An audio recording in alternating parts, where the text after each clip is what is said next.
नमस्कार. आज विषय आपला साहित्य संमेलनांचे राजकीयीकरण. नवीन काय?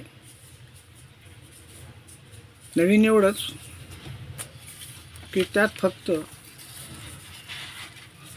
नव्याने संजय राऊत यांच्या विधानाची भर पडली आहे. त्यांनी 98 जे अखिल भारतीय मराठी साहित्य संमेलन दिल्लीत होऊ घातलेलं आहे, त्यानिमित्ताने जो एक सत्कार परवा 2 दिवसापूर्वी झाला, संमेलनाचे स्वागताध्यक्ष असलेल्यांच्या हस्ते, त्या पार्श्वभूमीवरती केलेलं हे विधान आहे. आणि त्यामुळे वृत्तपत्र माध्यमं यांनी आमच्यासारख्यांना त्या संबंधात काही प्रतिक्रिया मागितल्या, त्या आम्ही दिल्या आमच्या नेहमी ज्या असतात भूमिका त्यानुसार. आता या संमेलनाला याआधीही अनेकांनी अनेक वेळा अनेक विशेषणं लावून झालेली आहेत. बरंच काही काही म्हणून झालेलं आहे. 150 वर्षाची ही संमेलनाची संस्कृती, त्यातलं हे 98वं संमेलन.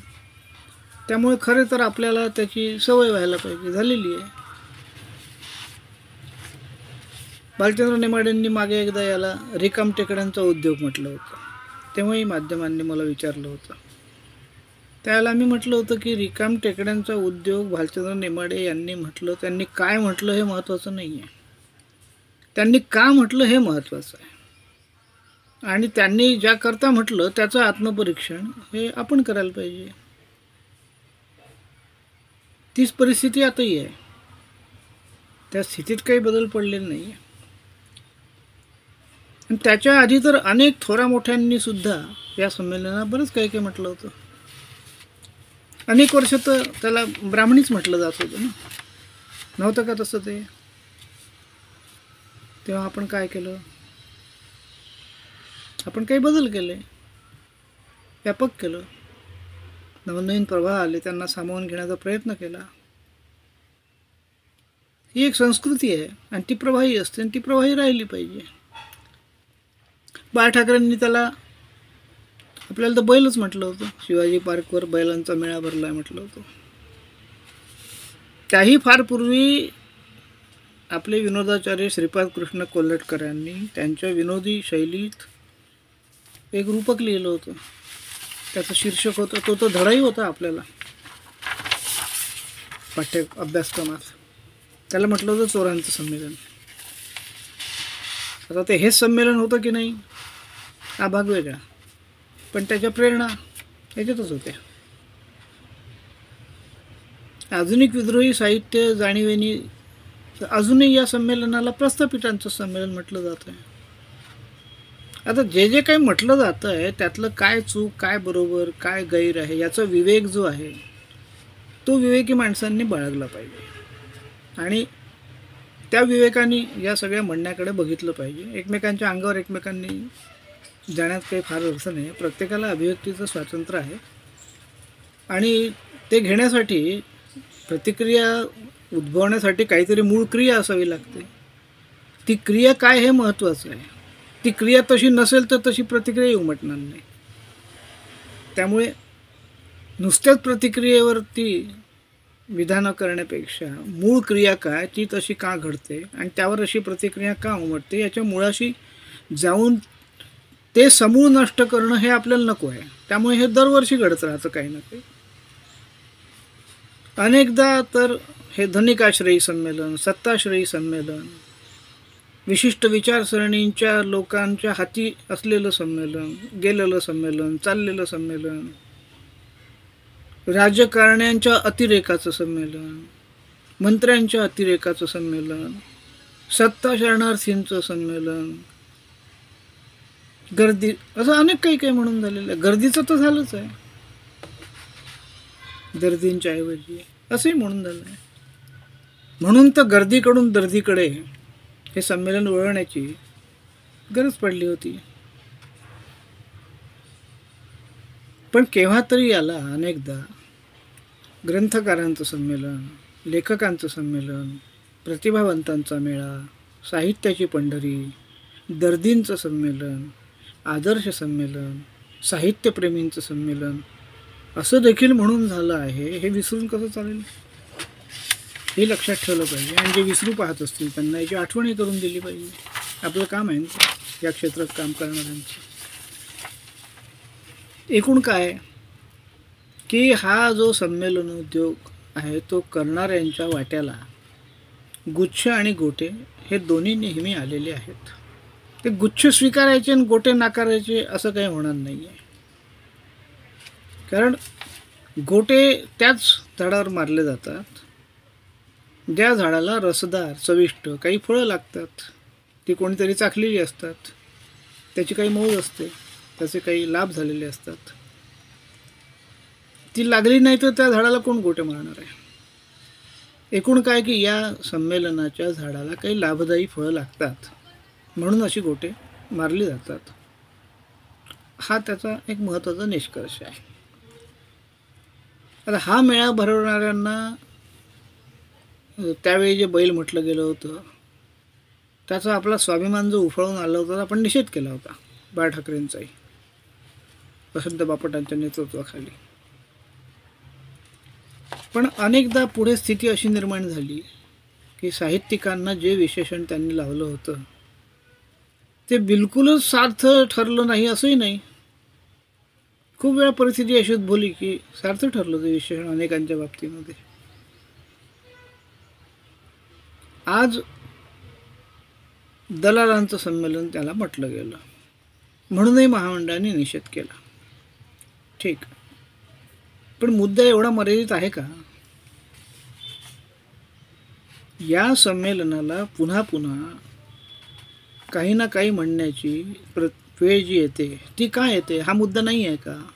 मुद्दा हा आहे खरा. यातले जे झोमण्यासारखं आहे ते देखील म्हटल्या जाण्याची संधी म्हणणाऱ्यांना का मिळते? काही तर घडतं ना, काहीतरी असं घडतं की ज्यामुळे ही संधी मिळते. ती का दिली जाते? ती कशातून उद्भवते? त्याच्या कारणांचाही शोध घेणं हे जास्त महत्त्वाचं आहे. आजवर अशा प्रकारचं संमेलन केवळ अखिल भारतीय मराठी साहित्य महामंडळाचंच होतं. त्यामुळे हे गुच्छण गोटे सगळे फक्त महामंडळाच्याच आणि ते संमेलन भरवणाऱ्यांच्याच वाट्याला येत होते. गेल्या 150 वर्षात 98 संमेलनची ही संस्कृती ती भरवणाऱ्यांच्या वाट्याला ते गुच्छ आले, ते गोटे आले, ते काटे आले, जे काही आहे ते सगळं आलं. ते पचवत ही संस्कृती पुढे चालली आहे, पिढ्यानपिढ्या जाणारच आहे, ती काही थांबणार नाही कोणासाठी. पण आता त्यात भर पडली आहे खुद्द महाराष्ट्र सरकारचीच. म्हणजे ज्या सरकारनी संमेलन भरवणाऱ्यांच्या पाठीशी उभं राहायला पाहिजे, त्यांच्याकडून हे करवून घ्यायला पाहिजे, ते सरकारच आता या संमेलनांची आयोजक प्रतिस्पर्धी संस्था म्हणून उभी होते. हे सरकार ही का स्पर्धक संस्था आहे का साहित्य संमेलनांची किंवा मराठी संमेलनांची? ही पालक संस्था आहे त्यांची. आणि त्यांनी जर काही करायचंच असेल तर काहीतरी असं आदर्श प्रारूप उभं करून दाखवलं पाहिजे जे आदर्श असेल, कमी खर्चाचं असेल, मुख्य गोष्टींवर भर. हे आम्ही सांगतोय गेली 3 वर्ष सरकारला. पण उलट 98वं संमेलन जे होत आहे त्याला सरकार देत आहे 2 कोटी. आणि सरकार 3 वर्षापासून स्वतः जे सुरू करून बसला आहे 3-3 दिवसाचं संमेलन, ज्याच्यासाठी 1-1 लाख रुपये बाहेरच्या विदेशातल्या लोकांना खुर्च्यावर बसवण्यासाठी फक्त बोलावतं, खर्च करवतं, टीका ओढवून घेतं. ते संमेलन 3-3 वर्षात 10 कोटी खर्चाचं कसं काय होतं? महामंडळाचं हे संमेलनही 7-8 कोटीच्या वर जात नाही. एवढं मोठं, एवढा ग्रंथव्यवहार जिथे होतो, एवढे संख्येने लोक जिथे येतात, एवढे प्रतिनिधी जिथे, एवढे तर प्रतिनिधी तिथेही नसतात. आणि यावर्षी तर म्हणतात 20-22 कोटीपर्यंत गेलं. आता त्याची हिशोबच कधी सरकार देत नसल्यामुळे, तो पारदर्शित्व राखत नसल्यामुळे ते 10 कोटी खर्च होतात की 15 होतात की 20 होतात की 25-30 होतात काहीच कळायला मार्ग नाही. पण जे ऐकू येतं ते त्याच्या आधारावर आपण बोलतो. त्याची उत्तरं खरं म्हणजे सरकारने देऊन निराकरण करायला पाहिजे. सरकार कधी पत्राची पण उत्तरं देत नाही सरकार, त्यामुळे तो मुद्दाच नाही आहे. त्यामुळे आता गेल्या 3 वर्षापासून आणि हे तर अखिल भारतीय आहे, सरकार तर चक्क विश्व मराठी भरवतं. आता या 3च वर्षामध्ये या सरकारी संमेलनावर एवढी गोटमार झालेली आहे की कदाचित ती 98 संमेलनांवर मिळून नसेल झाली आहे. आणि ते सरकार असल्यामुळे ती अधिक होणार ना. हे तर ठीक आहे, आमची संस्था तरी आहे. हा संमेलनाचा उद्योग इतका लोकप्रिय, सरकारप्रिय सुद्धा का होत चालला आहे? काय रहस्य आहे त्याचं? एवढा आकर्षक का झाला आहे हा? म्हणजे जे सरकार शाळांचं, नोकऱ्यांचं, प्रत्येक सेवेचं, इलेक्ट्रिसिटीचं, पाण्याचं, साफसफाईचं, हे सगळे सरकारचे स्वतःचे कामं, याचं जे सरकार एकीकडे सरकारीकरण न कंत्राटीकरण करत आहे, खाजगीकरण करत आहे, वेगाने करत आहे, त्या सरकारला संमेलनांचं मात्र सरकारीकरण करण्याची काय इच्छा होते? हा जो उलटा प्रवास संमेलनांच्या बाबतीत होतो आहे. स्वतःच ते करून बघण्याची इच्छा का होते? एवढं काय आहे त्याच्यामध्ये आकर्षण? तो मोह का आवरत नाही आहे? काय दडलं आहे या संमेलनाच्या संस्कृतीमध्ये? याचा अर्थ असा आहे की या संमेलनोद्योगाची राजकीय उपयुक्तता किती वाढली असली पाहिजे जेव्हा सरकार स्वतः संमेलन करायला लागलं आहे. ते सत्ताधारी कोणतीही गोष्ट, राज्यकर्ता, राजकारणी कोणतीही गोष्ट त्याचा राजकीय लाभ असल्याशिवाय करत नाही, हे तर लहान मुलांनाही माहीत आहे. उगाच एवढी टीका सहन करूनही ते रेटून नेत नाही. पण हा संमेलन उद्योग गेली 3 वर्ष सरकारही रेटून नेत आहे. आता हे संमेलन आणि सरकारचं संमेलन तर पूर्णपणे खाजगी कंत्राटदारांच्या आणि कंपन्यांच्याच भरोश्यावर आयोजित होत आहे. हे त्यातले कार्यक्रमसुद्धा म्हणे तेच ठरवतात, कारण ते काही कोणतीही तज्ज्ञांची समिती नेमली नाही सरकारने 3 वर्ष ते ठरवण्यासाठी रूप, त्याचं स्वरूप, प्रारूप, विषय. आणि त्याच्या आम्ही विचारलं, सरकार सांगतही नाही कोण ठरवतं ते. आम्ही तज्ज्ञांची समिती नेमा म्हटलं, 3 वर्ष झाले तेही नेमत नाही आहे. मग इतकं जर ते गुप्त, खाजगी, कंत्राटदारी स्वरूपाचं आहे, त्याला दलालांचं संमेलन 3 वर्षात का नाही म्हटलं कोणी? हा एक प्रश्न लोकांना पडलेला आहे.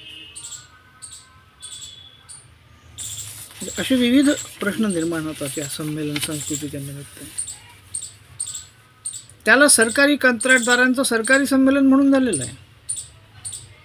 मराठी भाषा विभागाचे सचिव तुकाराम मुंडे यांनी जर ते कंत्राटित पद्धतीनेच होणार असेल संमेलन, तर मग त्याच्या निविदा काढा म्हटलं त्यांनी. एकालाच कोणाला तरी कसं काय परस्पर वाटून देता? त्यांची तडकातड परकी बिलकुल 24 तास बदली होऊन गेली. ते सगळे रहस्यमय कथानक आहेत सगळी संमेलनाशी संबंधित. काय केलं म्हणजे महामंडळाच्या संमेलनाशी जेवढी नसतील तेवढी 3 वर्षात सरकारच्या संमेलनाशी संबंधित गूढ कथा वाढत चालल्या आहेत. आता संमेलनाला, पण सरकारच्या संमेलनाला मात्र 3 वर्ष झाले. दलालांचं संमेलन म्हणणाऱ्यांनी काही तसं म्हटलेलं नाही. ते का, असाही प्रश्न उपस्थित झालेला आहे. आता कदाचित पुढच्या सरकारी संमेलनासाठी म्हणायसाठी काहींनी ते राखून ठेवलं असण्याची शक्यता आहे. मुद्दा असा आहे की ते सरकारी असो का बिनसरकारी असो, आणि कोणी काय म्हटलं यापेक्षा म्हणणाऱ्याला तसं म्हणण्याची संधी का मिळते, हा खरा मुद्दा आहे. त्याचं आत्मपरीक्षण आम्ही केलं पाहिजे, महामंडळाने केलं पाहिजे, सरकारने सुद्धा केलं पाहिजे. हा मूळ मुद्दा आहे. आता याचं मूळ कशामध्ये आहे? याचं मूळ या संमेलन संस्कृतीने सध्या जे रूप धारण केलं आहे आणि जे इष्ट वळण घेण्याच्या ऐवजी अधिकाधिक अनिष्ट वळण घेतलेलं आहे, ते घेतलं जाण्यामध्ये सुद्धा कोणालाच काहीच वाटेनासं जे झालेलं आहे, त्याच्यामध्ये या सगळ्या गोष्टींचं खरं म्हणजे मूळ आहे. काय वळण घेतलं आहे?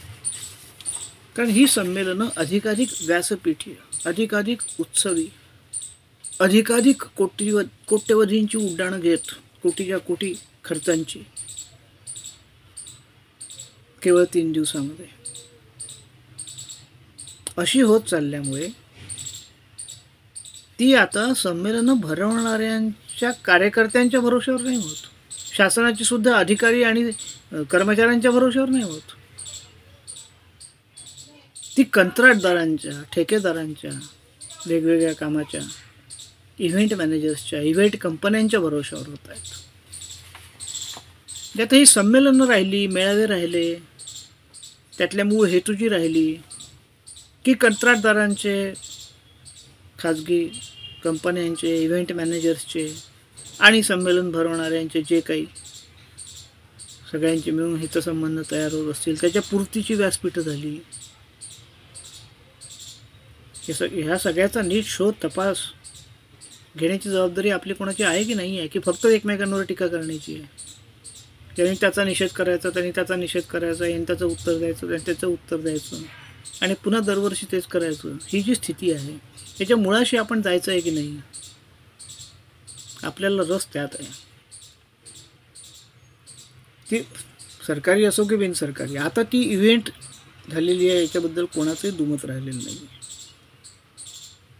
आणि त्याला अनमॅनेजेबल म्हणतात.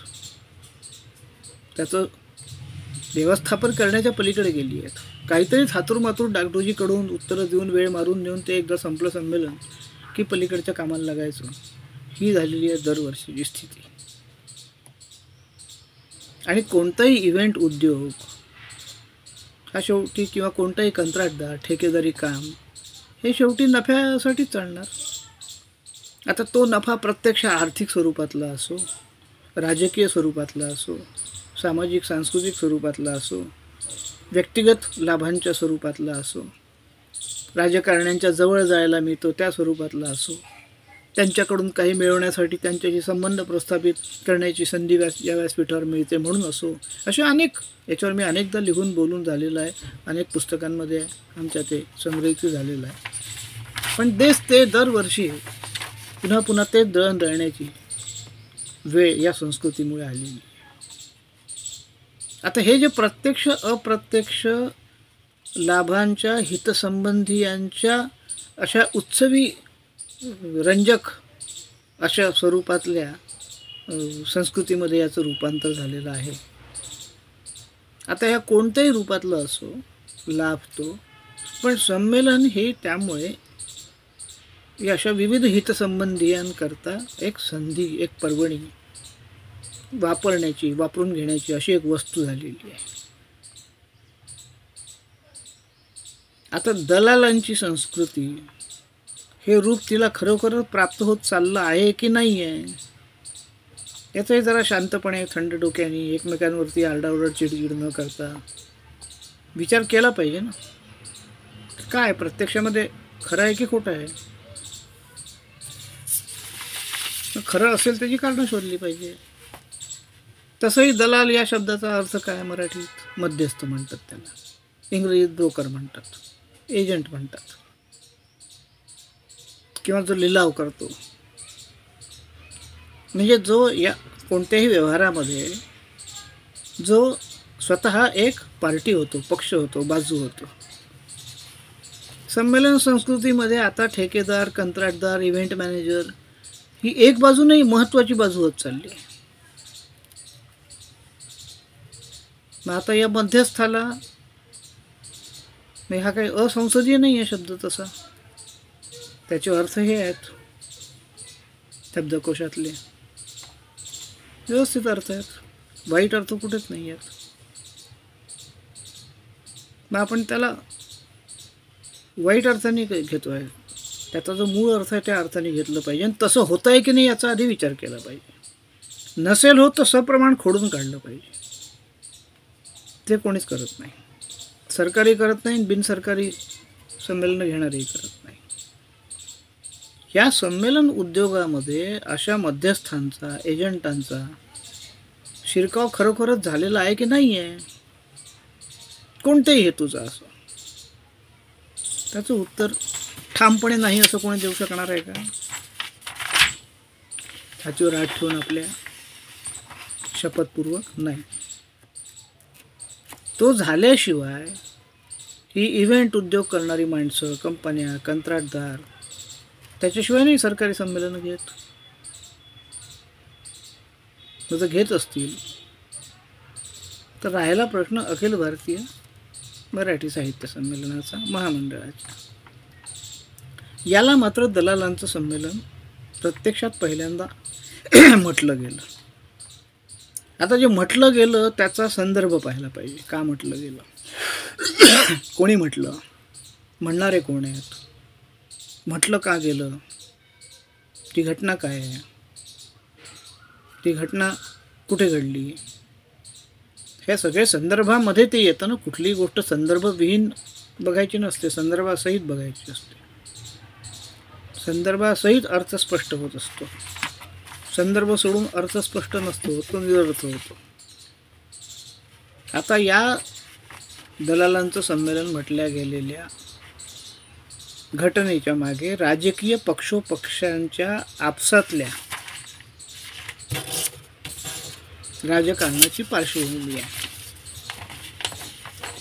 परस्परांवर कुरघोडी करणं हा राजकारणातला, आणि योग्य वेळी वेळच्या वेळी करणं आणि राजकीय भाषेत करणं, ते काही सुसंस्कृत आणि सभ्य भाषेत करणं. तर राजकारणाची भाषा हा एक स्वतंत्र भाषेचं रूप आहे ते, आणि तिच्याकडे नुसतं हास्यास्पद आणि टवाळखोरी म्हणून पाहण्यापेक्षा ती भाषा अशी का सिद्ध होत चाललेली आहे याचा जरा नीट भाषा विज्ञानाच्या अंगाने शोधही घेतला पाहिजे.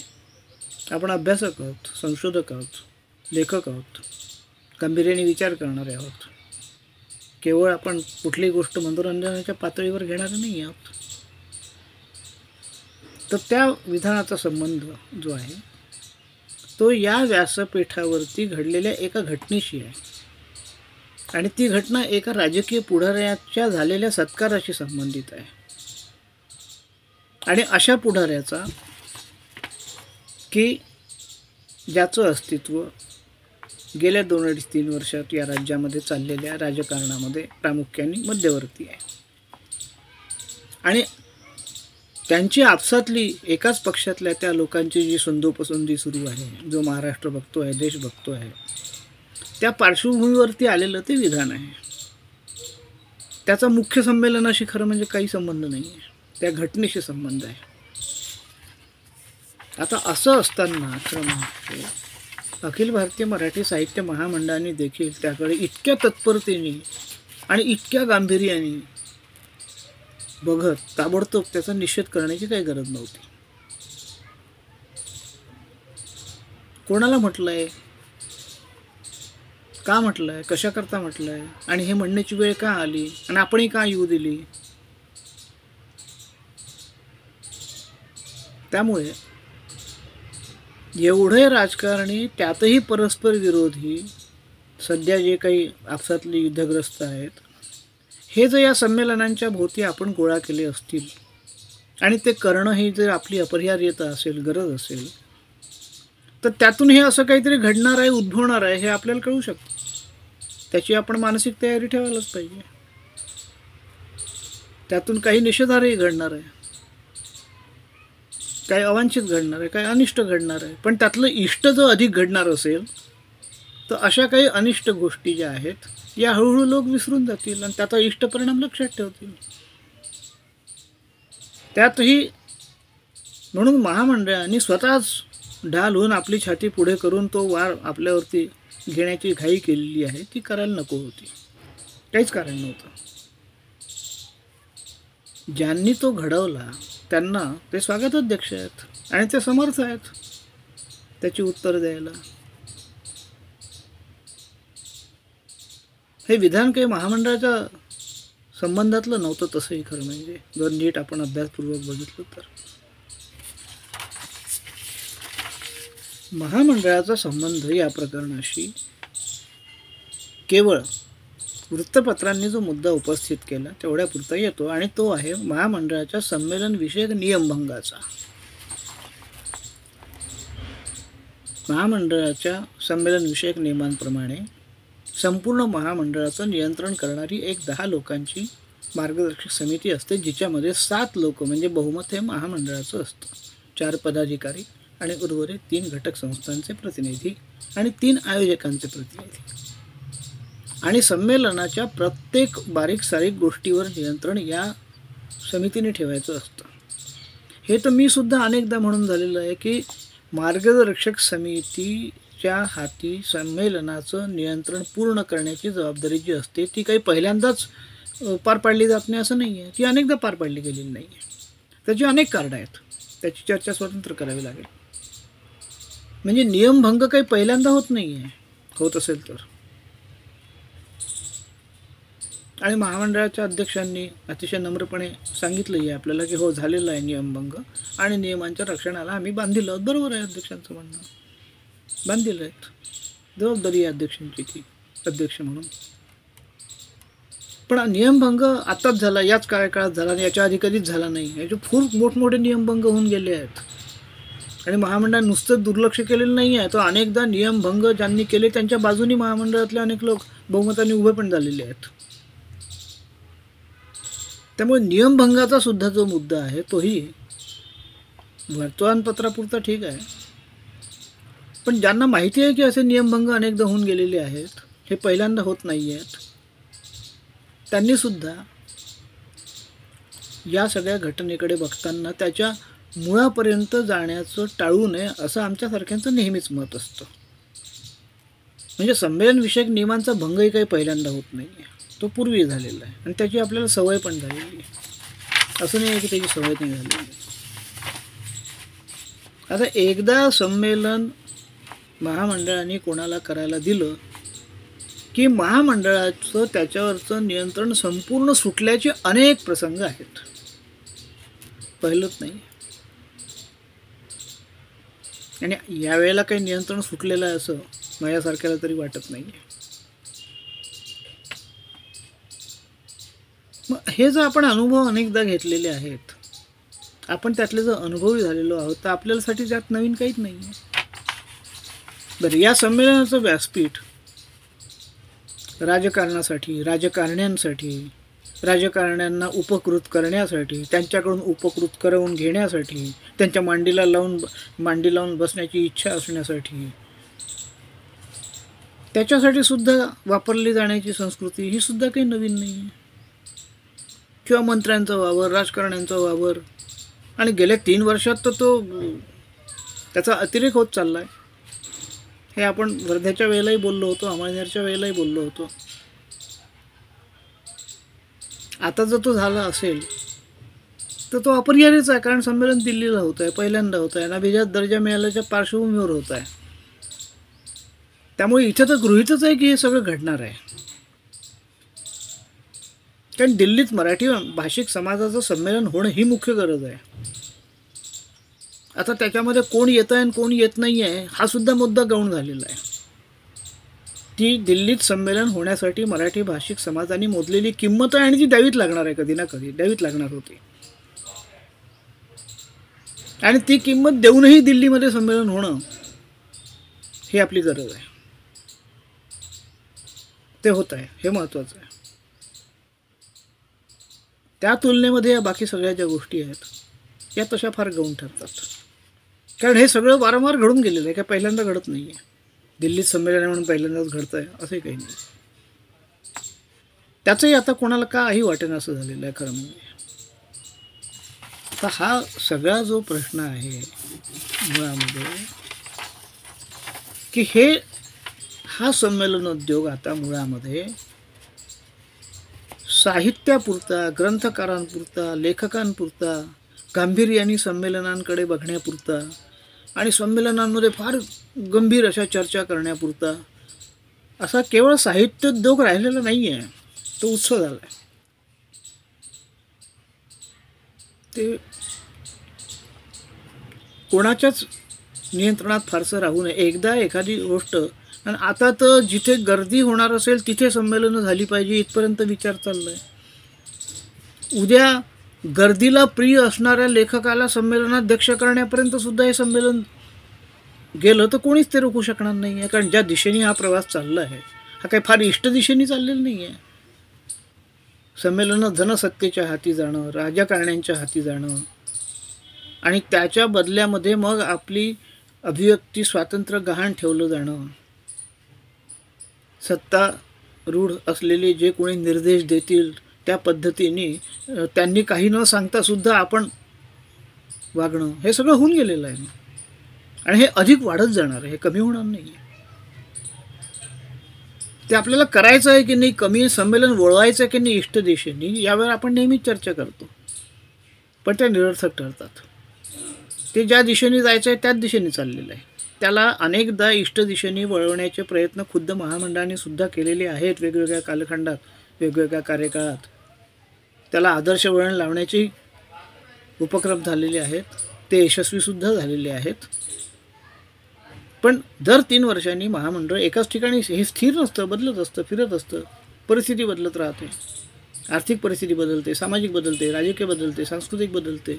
त्याचे सगळ्याचे पडसाद या संमेलनाच्या निमित्ताने त्या संमेलनाच्या व्यासपीठावर उमटत असतात. आणि आता हा नेमाडे म्हणतात तसा नुसता रिकामटेकड्यांचाच उद्योग नाही राहिलेला. हा विविध उद्योगी, अंतरी नाना कळा असलेल्या अशा विविध उद्योगी लोकांचा उद्योग तर नक्कीच झालेला आहे. आता असं सगळं झालेलं असताना या संमेलनाचं हे सारं कशामुळे झालं, तर हे झालं या संमेलनाच्या वाढत्या अनियंत्रित महामंडळाच्या नियंत्रणाबाहेर गेलेल्या अर्थकारणामुळे. 8 कोटी रुपयाचं झालेलं संमेलन आज किमान, त्यातले 2 कोटी सरकार देणार. सरकार स्वतः 10-10 20-20 कोटीचे संमेलन आता 3 वर्ष झाले करणार. 10 कोटी या संमेलनाला का देत नाही सरळ सरकार? आणि सरकारने 10 कोटी दिले म्हणजे सरकारचे सगळे मंत्री त्या व्यासपीठावर अधेमध्ये संमेलनात उद्घाटनात इकडे तिकडे सगळीकडे कोंबले गेलेच पाहिजे असं तर सरकार म्हणत नाही. मग आपण का म्हणतो? आपण का कोंबतो? आपणही कोंबू नये. पैसे देणारे म्हणत नाही की आम्हाला बोलवा, आपली गरज आहे त्यांना बोलवायची. मग आहे तर मग हे मान्य करा ना. टाकायला जाऊन भांडं का लपवतो आपण? जे आहे ते स्वच्छपणे आधी मान्य करा. का आहे याची चर्चा करा. आहे याचं एकमेव कारण हे आहे की जोवर अखिल भारतीय मराठी साहित्य महामंडळ हे संमेलन केवळ आणि केवळ स्वतः भरवत नाही, आपल्या घटक संस्थांच्या मार्फत. आम्ही भरवलं होतं विदर्भ साहित्य संघाने 2007 आदर्श संमेलन म्हणून अजूनही बघितलं जातं त्याकडे. 75 लाखाचं झालं होतं संमेलन त्यावेळेला. 5 लाख रुपये तूट विदर्भ साहित्य संघाने भरून काढली होती. 40 लाख रुपये आमच्या कार्यकर्त्यांनी उभे केले होते. असंही संमेलन करता येतं ना. पण त्याच्यानंतर दुसऱ्या वर्षी सांगलीला झालेलं लगेच 2 कोटी रुपयाचं झालं. त्यामुळे संमेलनांचं अर्थकारण जे आहे हे महामंडळाच्या हाती नाही. मराठी भाषिक समाजाला आता हे 8 कोटी रुपयापर्यंत गेलेलं संमेलन मागे खेचण्याची त्याची मानसिकता राहिलेली नाही आहे. त्यात ती ना सरकारची आहे, ना महामंडळाची आहे, ना मराठी भाषिक समाजाची आहे. संमेलनाचं हे अर्थकारण महामंडळाला स्वतःच्या पायावर स्वावलंबी होऊन स्वतः संमेलन घेता यावं याकरता शिवाजी पार्कच्या संमेलनाच्या पार्श्वभूमीवरती या संमेलनासाठी मराठी भाषिक समाजाकडून एवढा निधी उभा करण्याचा संकल्प झाला होता की ज्याच्या व्याजातून महामंडळ स्वतः हे संमेलन घेऊ शकेल. कोणाही पुढे महामंडळाला त्यासाठी आयोजक शोधायची गरज पडणार नाही, कंत्राटदार इव्हेंट मॅनेजर शोधायची गरज पडणार नाही, राजकारणी शोधायची गरज पडणार नाही. आणि स्वतः महामंडळ आपल्याला पाहिजे तसं त्या पद्धतीचं असं संमेलन घेऊ शकेल. असं एक आदर्श संमेलनाचं हे रूप तयार व्हावं म्हणून मराठी भाषिक समाजाने गेल्या 25 वर्षामध्ये म्हणजे महामंडळाने तो निधी मिळवण्यासाठी किती प्रयत्न केले, काय केले, कसे केले, नाही केले हा पुन्हा वेगळ्या चर्चेचा मुद्दा आहे. पण दर संमेलनामध्ये पदर पसरून महामंडळ भीक मागत असताना ना प्रकाशकांनी पैसे दिले, ना लेखकांनी दिले, ना मराठी भाषिक समाजांनी दिले, ना तो संमेलनाचा महाकोश वाढवण्यासाठी ती अस्मिता मराठी भाषिक समाजाची म्हणून घेण्यासाठी प्रयत्न केले. महामंडळ कुठून आणेल दरवर्षी 7 कोटी, 8 कोटी, 10 कोटी वाढत जाणारा खर्च? त्यामुळे मराठी भाषिक समाजातले संमेलनावर टीका करणारे सुद्धा तेवढेच जबाबदार आहे. केवळ महामंडळ एकटं जबाबदार आहे असं समजण्याचं कारण नाही आहे.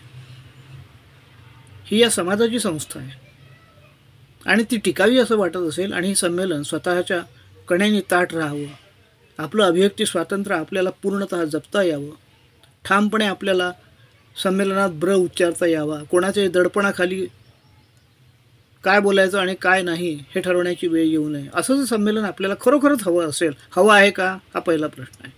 आणि हवं असेल तर जोवर महामंडळ हे स्वतःच्या, याचा उपाय एकच आहे, सुटकेचा मार्ग, तो म्हणजे 8 कोटी रुपयाची संमेलनं बंद करणे आणि अत्यंत कमी खर्चाची, अतिशय साधी, सुटसुटीत, आदर्श आणि गांभीर्याने त्या विषयाची चर्चा करणारं एक वेगळं संमेलनाचं नवीन प्रारूप तयार करणे, म्हणजे पुन्हा ग्रंथकारांच्या संमेलनाकडे परतणे. शक्य आहे का आपल्याला ते? कोणाच्या हाती आहे का आता हे? नाही आहे. हा लगाम नसलेला घोडा आहे. कोणाच्याच हाती आता याचा लगाम राहिलेला नाही, सुटलेला आहे तो. हा वारू आता जसा उधळेल आणि ज्या दिशेने उधळत जाईल तसा उधळत जाणार आहे. आणि त्याला जर तसा उधळू द्यायचा नसेल, त्याचं पूर्ण राजकीयकरण होऊ द्यायचं नसेल, त्याचं सरकारीकरण, सत्ताकरण, सत्तेच्या, राज्यकर्त्यांच्या, राजकारण्यांच्या, धनिकांच्या या सगळ्या आश्रयाखाली अभिव्यक्ती दडपून घ्यायची नसेल, तर एकमेव मार्ग म्हणजे छोटी, आदर्श, कमी खर्चाची आणि त्यासाठी जे जे काही करणं आवश्यक आहे त्या सवयी बदलून आपल्या तशी संमेलनं पुन्हा करणारं अर्थकारण जन्माला घालणे संमेलनांचं. त्याशिवाय यातून मराठी भाषिक समाजाची, या संमेलनांची, ते सरकारी असोत, बिनसरकारी असोत, महामंडळाची असोत, अजून कोणाची असोत, सुटका नाही. आता जर संमेलनांचा एक वेगळाच ट्रेंड आलेला आहे. अनेकांनी आता परदेशामध्ये जाऊन संमेलनं घ्यायला सुरुवात केलेली आहे. प्रवासी साहित्य संमेलनं. लोकांच्याजवळ पैसा आलेला आहे. कोणाला हाँगकाँगला जायचं आहे, कोणाला दुबईला जायचं आहे, कोणाला मलेशिया, कोणाला कोलंबोला, कोणाला थायलंडला, कंबोडियाला. आणि मग टुरिझमचा जो व्यवसाय आहे त्या व्यवसायाच्या स्वरूपामध्ये, म्हणजे आता सहलीला जायचं आणि जे लोक जातील त्यांचं तिथे एक साहित्यावर दोन दिवस चर्चा करायच्या आणि त्याला विश्वसंमेलनं म्हणायची. असंही एक नवीन गेल्या काही वर्षात संमेलनोद्योग सुरू झालेला आहे. कोणी काय करावं ज्याचं त्याचं स्वातंत्र्य आहे.